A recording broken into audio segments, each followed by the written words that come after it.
ચાલો હવે આપણે બીજો નિયમ ભણવાનો છે, ચાર્લ્સનો નિયમ. યાદ છે ને, BCG TPV. તો ચાર્લ્સના નિયમમાં આ n તો અચળ જ હશે, સાથે સાથે બીજું કોણ હશે? દબાણ. બરોબર. તો કેના વચ્ચે સંબંધ આવશે? T અને V. રેડી?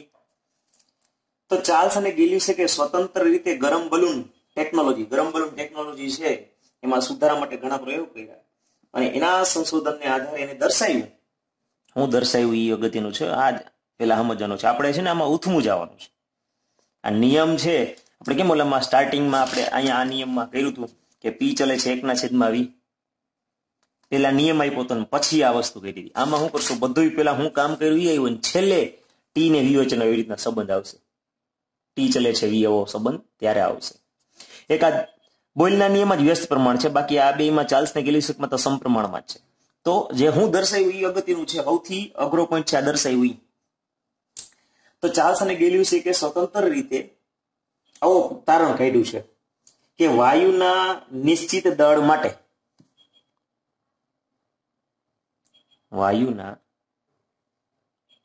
નિશ્ચિત દળ છે ને, જથ્થો છે, નિશ્ચિત દળ માટે અચળ દબાણે છે ને, અચળ દબાણ વાયુનું કદ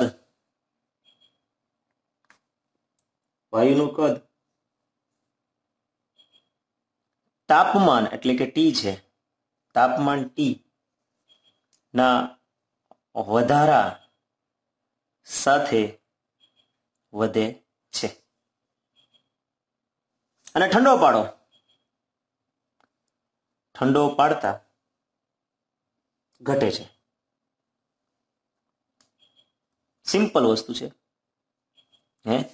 તમે આવી રીતના બંધ પાત્રની અંદર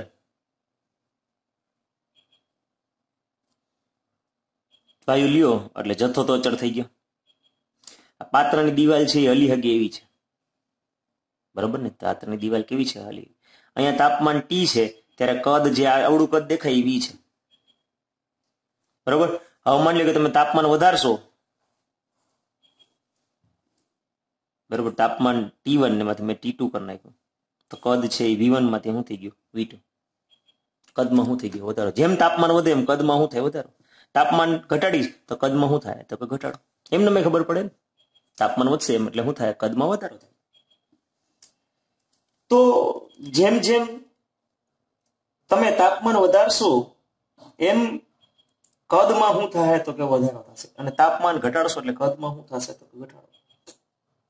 હવે એને એ પણ તારણ કર્યું કે કેટલું તાપમાન વધારીએ ત્યારે કેટલો કદમાં વધારો થાય છે, એ આપણે અગત્યનું સમજવાનું છે, બરોબર? તેને શોધ્યું કે તાપમાનના પ્રત્યેક 1 અંશનો વધારો, બરોબર? માની લે કે T1 છે એને હું 0 ડિગ્રી સેલ્સિયસ કહું અને T2 છે એને હું 1 ડિગ્રી સેલ્સિયસ કહું. એટલે મેં કેટલો ફેરફાર કર્યો? 1 અંશનો ફેરફાર કર્યો ને ટૂંકમાં 1, બરોબર? તો તાપમાનના જો આ વાક્ય અગત્યનું શું છે, આની ઉપરથી આપણે આખો પ્રશ્ન તારવવાનો છે. તાપમાનમાં પ્રત્યેક 1 અંશ ના વધારા સાથે, અંશના તો વધારો કરીએ છીએ, વધારા સાથે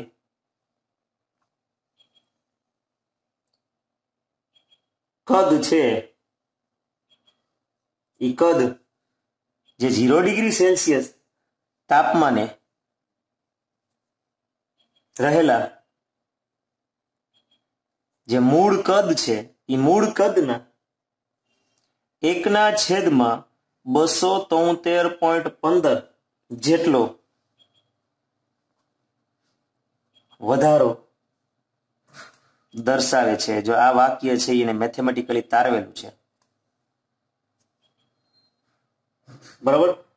હું કીધું જો વાક્ય સમજો કે તાપમાનમાં પ્રત્યેક 1 અંશનો વધારો સાથે કદમાં, જો આપણે તાપમાન વધારશું કદ વધશે, બરાબર? તો કેટલું કદ વધશે એ આપણને સમજાવવાનો પ્રયત્ન કરીએ કે 0 ડિગ્રી સેલ્સિયસ તાપમાને જે કદ હશે ને એ કદનો જે જવાબ હોય ને તમે 273.15 વડે ભાંગશો ને એટલો વધારો થાય. એટલે હોય એના કરતા એટલો વધારાનું કેટલું એડ કરવું, આ V1 છે એમાંથી કેટલું આ V2 થયું, પણ એ કેટલો વધારો થયો તો કે V1 ના કેટલા ટકા, તો કે 1/273.5. સમજવાનો પ્રયત્ન કરીએ આપણે આ વસ્તુને, આને તારવવાનો પ્રયત્ન કરીએ કે માની લ્યો કે 0 ડિગ્રી સેલ્સિયસ અને T0 સેલ્સિયસ તાપમાને વાયુનું કદ આપણે જે સમજાયું છે, માની લો કે આજે હવે આપણે પ્રશ્ન સમજવા માટે હું આ જે તાપમાન છે એ તાપમાનને હું 0 ડિગ્રી સેલ્સિયસ કહી દઉં એટલે હું હેલું પડે. સારું છે જ ને, T1 બરાબર 0 ડિગ્રી સેલ્સિયસ, એટલે આપણે શું કરી દીધું 0 ડિગ્રી સેલ્સિયસ. બરોબર, તો ત્યારે કદ છે ઈ આ જે કદ છે એને શું કહી દીધું, આ કદ છે જો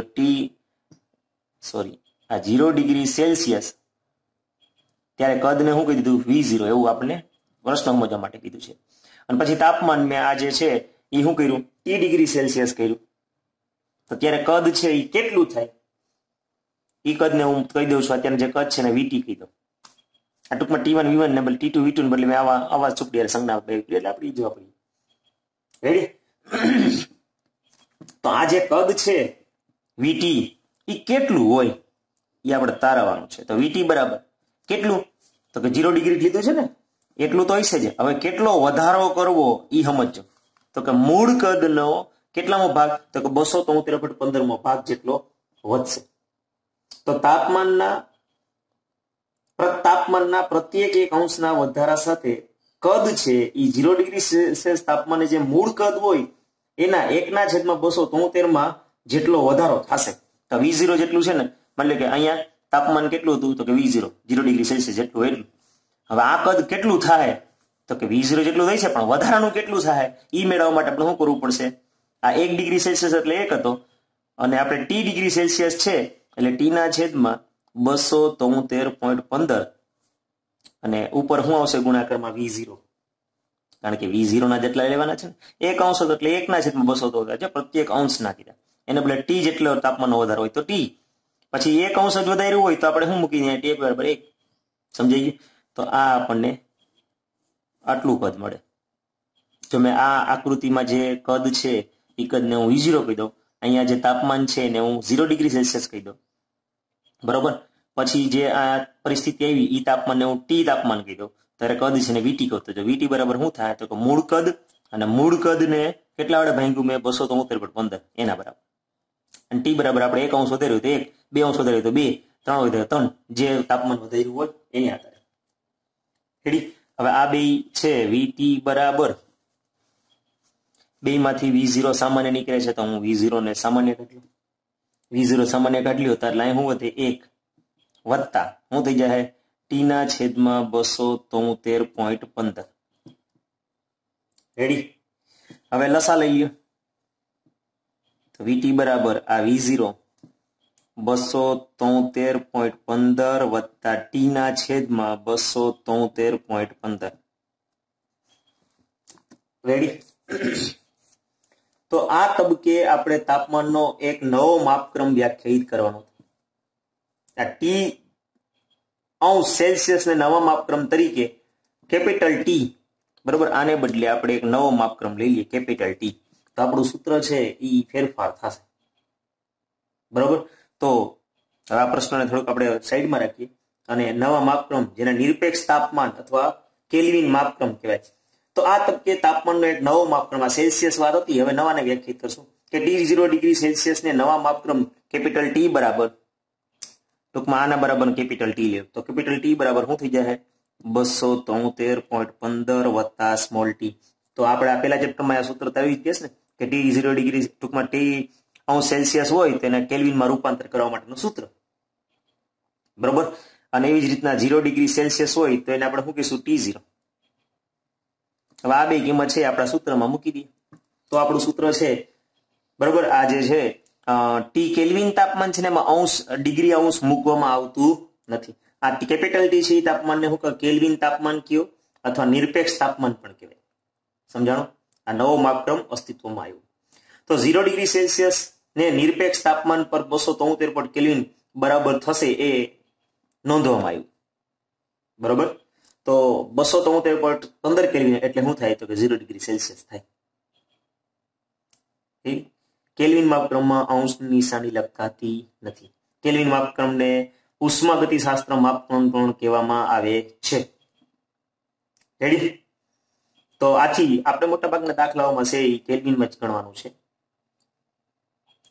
અને આપણે 273.15 છે વધુ ચોકસાઈથી લખ્યું. આપણે 273 જ લખશું ગણતરીમાં ગણવામાં પણ આગળ જયારે આપણે દાખલા ગણશું ને ત્યારે. તો હવે આપણે આ કિંમતો છે આપણા સૂત્રમાં મૂકી દઈએ તો શું થઈ જાય? VT બરાબર આ V0 273.15 T છે એને બદલે શું મૂકી શકો? તાપમાન જે છે એ T1 અને આ જે છે એ શું મૂકી દઈએ? આ 273 એટલે શું થઈ જાય? તો કે T0. રેડી? ક્લિયર? તો આપણે આને TT પણ લખીએ છીએ. તો શું થઈ જાય? આને છેદમાં લઈ જાવ તો VT ના છેદમાં આ TT અને આ જે શું છે V0 છે V0 ના છેદમાં T0. એટલે મેં આગળ T1 V1 લખ્યું, T2 V2 લખ્યું હતું, એ જ વસ્તુ થઈ, પણ એ સંજ્ઞા થોડી શું કરી નાખી તો કે બદલાવી. આ જ વસ્તુને હું આમ પણ લખીએ કે હું V2 ના છેદમાં T2 અને V1 ના છેદમાં T1 લ્યો. આમ લખો તો કઈ ખોટું નથી. અને આના બરાબર શું આવે છે તો કે અચળ આવે છે. એટલે તમે શું લખી શકો? V ના છેદમાં T બરાબર શું આવ્યું? અચળ. એટલે અચળ તરીકે આપણે આગલા ઓલામાં કે ચાર્લ્સના ઓલામાં બોયલના નિયમમાં આપણે K1 લખતા હતા, K2 લખીએ. રેડી? T ને આ બાજુ લઈ જાઓ તો શું થઈ જાય? V બરાબર K2T અને અચળાંકને આમાં લઈ લ્યો એટલે શું થઈ ગયું? V ચલે છે T. લ્યો, આજે તારવવાનું હતું ને આપણે પહોંચી ગયા. તો હવે આની ઉપરથી આપણે નિયમ તારવીએ. ચાર્લ્સનો નિયમ હવે આવ્યો. રેડી? કે જો અચળ દબાણે છે ને, ક્યાંથી ચાલુ થાય? અહીંથી. કે જો અચળ દબાણ રહે તો શું છે? નિશ્ચિત દળના કે જથ્થાના, નિશ્ચિત દળના એટલે કે N ની વાત થઈ, વાયુનું કદ V, બરોબર? વાયુનું કદ V એના નિરપેક્ષ T તાપમાન કેપિટલ છે, નિરપેક્ષ તાપમાન T છે એના સમપ્રમાણમાં હોય છે. આને કહેવામાં આવે છે ચાર્લ્સનો નિયમ. અહીંથી આમ જો અહીંથી બોલો કે અચળ દબાણે નિશ્ચિત જથ્થાના, બરોબર? અચળ દબાણે નિશ્ચિત જથ્થાના વાયુનું કદ એના નિરપેક્ષ તાપમાનના શું છે તો કે સમપ્રમાણમાં હોય છે. ક્લિયર? તો અહીંયા પણ આપણે કદ વિરુદ્ધ તાપમાનનો આલેખ દોરશું તો બધા જ વાયુઓ માટે કોઈ પણ દબાણે કદ વિરુદ્ધ તાપમાનનો આલેખ છે એ સીધી રેખા મળે. સમજાણું? તો આપણે આલેખ દોરીએ.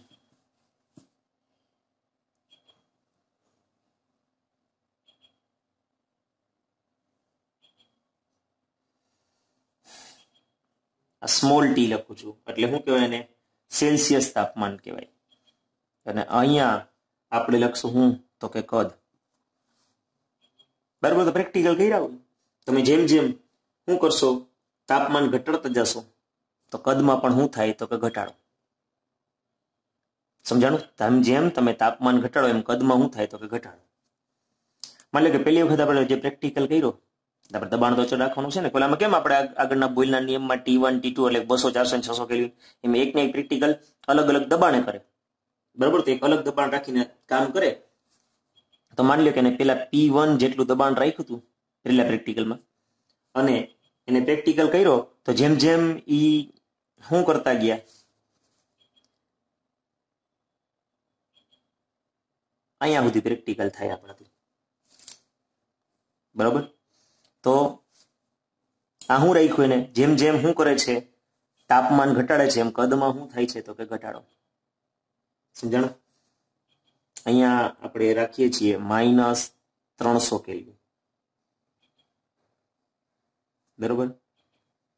અહીંયા રાખીએ -200 કેલ્વિન, આ -100 કેલ્વિન, આ 0 ડિગ્રી સેલ્સિયસ અને આ થઈ ગયું 100 કેલ્વિન.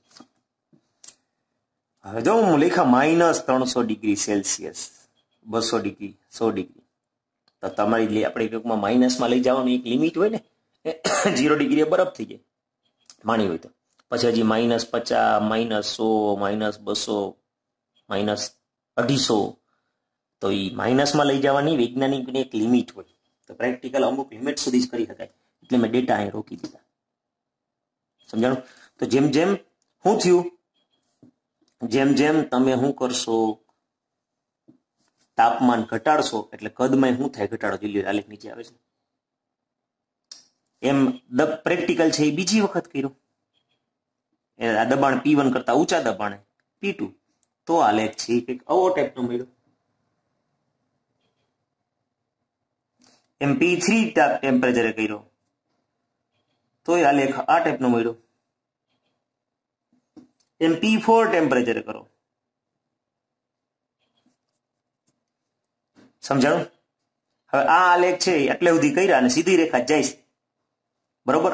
હવે પ્રેક્ટિકલ આગળ નથી થઈ શકતો, બરોબર ને? હવે પ્રેક્ટિકલ આગળ થઈ શકતો નથી, તો એ બધાને આગળ લંબાવ્યો ને તો ઈ અહીંયા છેદાણો. આ પ્રેક્ટિકલ થયા નથી પણ અંદાજિત આપણે પાછળ આલેખને લંબાવ્યો, અને આ જે છેદન બિંદુ મળ્યું, ઈ જે છેદન બિંદુ છે એ શું છે, -273.15, બરોબર. એનાથી વધુ આપણે માઇનસમાં જઈ શકતા નથી કેલ્વિનમાં, સોરી સેલ્સિયસમાં. અને આ તો ગયા જ નથી, આપણે અહીંયા સુધી કોઈ પહોંચ્યા જ નથી. આપણે માઇનસ એમ કહી શકીએ ને કે માઇનસમાં 100, 200, 250, બહુ મેક્સિમમ 250, એનાથી વધુ જઈ શક્યા નથી. એટલે પ્રેક્ટિકલ ત્યાં સુધી થવાનું જ નથી આપણાથી. તો આમ આ સીધી રેખા પ્રાપ્ત થઈ અને શૂન્ય કદ એટલે જેમ જેમ કદ અહીંયા આવી ગયા એટલે કદ શૂન્ય થઈ ગયું ને, શૂન્ય કદે લંબાયું. કદ અહીંયા આવી ગયા એટલે કદ કેવું થઈ ગયું, કદ અહીંયા આવડું છે, અહીંયા આવી જાવ, એક્સ અક્ષ ઉપર આવી જાવ એટલે કદ કેવું કહેવાય, શૂન્ય, કારણ કે વાય અક્ષ ઉપર છે. તો એક્સ અક્ષનો બિંદુ એનો વાય અક્ષ કેવો હોય, 0 હોય. તો શૂન્ય કદ તરફ લંબાવ્યું આપણે આલેખને, આ શૂન્ય કદ તરફ લંબાવ્યું તો ઈ તાપમાનના અક્ષને -273.15 ડિગ્રી સેલ્સિયસ બિંદુએ આંતરછેદ કરે, એટલે કે છેદે છે. તો જુદા જુદા દબાણે મેળવેલી રેખાઓનો ઢાળ તમે જુદા જુદા હોય છે, પરંતુ શૂન્ય કદે બધી જ રેખાઓ છે એ ક્યાં ભેગી થઈ, તો -273.15 ડિગ્રી સેલ્સિયસ જ ભેગી. આ આલેખ છે એને સમભાર કહેવાય. કેવો આલેખ? ઓલો કેમ સમતાપી, એમ દબાણ ચડો એટલે શબ્દ વાપરવાનો સમભાર, બરોબર. ઇંગ્લિશમાં શબ્દ છે આઈસોબાર, અને ઓલો સમતાપી એટલું એટલે આઈસોથમ, આ આઈસોબાર. અંગ્રેજી શબ્દ થોડા શીખવા, બરોબર. તો ચાર્લ્સના અવલોકનોને આપણે તમે જોઈ શકો છો કે ટીના મૂલ્યોને -273.15 ડિગ્રી સેલ્સિયસ તરીકે મૂકી અને અર્થઘટન આપણે કરી શકીએ, આપણે આંતરછેદ જે મળે છે એ. તો આપણે જોઈ શકીએ છીએ કે વાયુનું -273.15 ડિગ્રી સેલ્સિયસ તાપમાને કદ કેટલું થઈ જાય છે, શૂન્ય. આ માઇનસ, આ જે પોઈન્ટ છે -273.15 ડિગ્રી સેલ્સિયસ તાપમાને વાયુનું કદ શૂન્ય થયું. વાયુનું કદ શૂન્ય એટલે વાયુ ગયો ક્યાં, કદ શૂન્ય થઈ ગયું. એટલે સમજાણું ને? એટલે એ વસ્તુ શક્ય, કોઈ પણ નો કદ શૂન્ય થઈ જાય એવું શક્ય છે, તો ગાયબ ક્યાં છે? એટલે એ વસ્તુ પ્રેક્ટિકલી શક્ય જ નથી, બરોબર. એક જાતની આપણે વાસ્તવિકતાથી દૂર વસ્તુ છે. તો શૂન્ય થઈ જાય છે. આનો અર્થ એમ થાય કે વાયુનું અસ્તિત્વ જ ન હોય.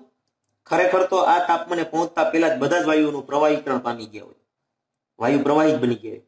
સૌથી નીચું કાલ્પનિક તાપમાન છે આ, બરોબર, જેને નિરપેક્ષ શૂન્ય તાપમાન કહેવાય. આ તાપમાનને શું કહેવામાં આવે છે? આ -273.15 ડિગ્રી સેલ્સિયસ ને કહેવામાં આવે છે 0 કેલ્વિન. રેડી? તો બધા જ વાયુઓ ઘણા નીચા દબાણે અને ઊંચા તાપમાને ચાર્લ્સના નિયમનું શું કરે છે? તો કે પાલન કરે છે. રેડી? હવે છેલ્લો નિયમ છે, એ છે ગેલિયુસેકનો નિયમ. કયો નિયમ ભણવાનો છે?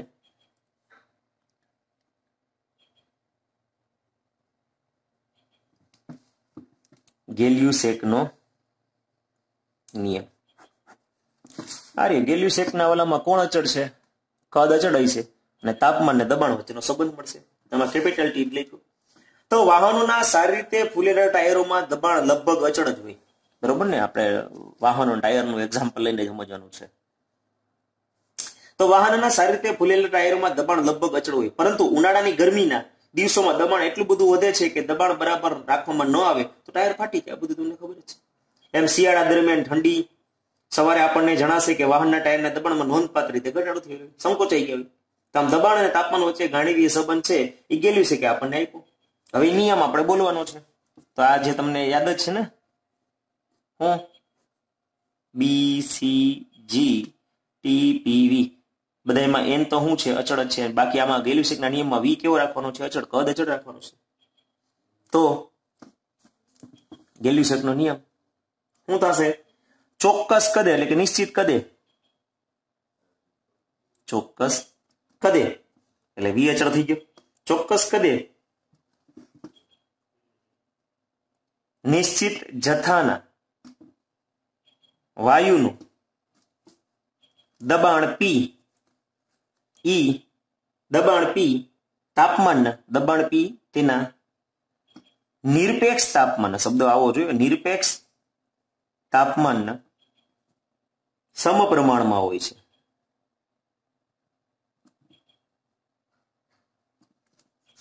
બરાબર? એટલે શું સૂત્ર થયું? P ચલે છે T, એટલે કે P બરાબર KT, એટલે કે P ના છેદમાં T બરાબર K.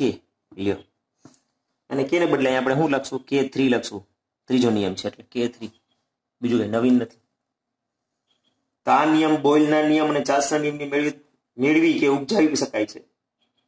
બરોબર? તો ચોક્કસ મોલર કદે દબાણ વિરુદ્ધ તાપમાનનો આમાં આલેખ દર્શું, તેમાં અચળ કદ હશે. બરોબર? તો અચળ કદે હોય તો એને કહેવામાં આવે છે આઇસોકોર. શું કહેવામાં આવે છે?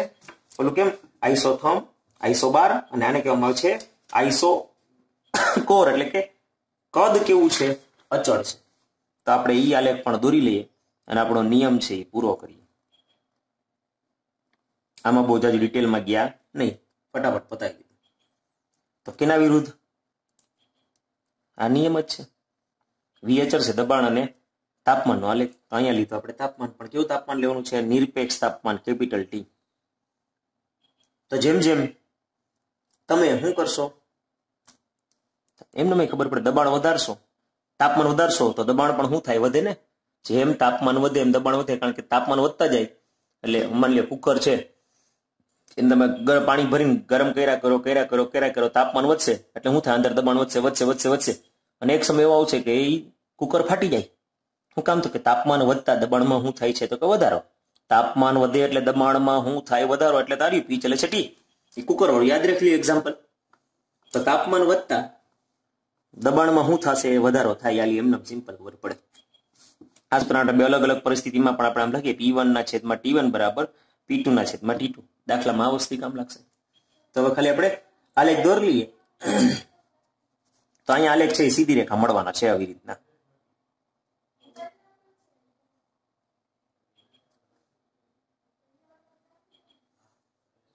બરોબર? આ V1 કદે અચળ રાખીને, V2 કદ અચળ રાખીને, V3 કદ અચળ રાખીને, અને છેલ્લે આ V4, કે તમને ખબર જ છે કે જ્યાં V1 કરતા V2 મોટો, V2 કરતા V3, V3 કરતા V4 મોટો હોય. અને આને તમે લંબાવતા જાઓ આલેખને, તો ઈ આવી રીતના છેદાશે. રેડી? આ આપણો આલેખ થઈ ગયો. તો આમાં આપણે આજે આ બે નિયમ ભણ્યા, ચાર્લ્સનો નિયમ અને ગેલ્યુસેકનો નિયમ. હવે આપણે એવોગેડ્રોનો નિયમ ભણવાનો રહેશે હવે નેક્સ્ટ ટાઈમ.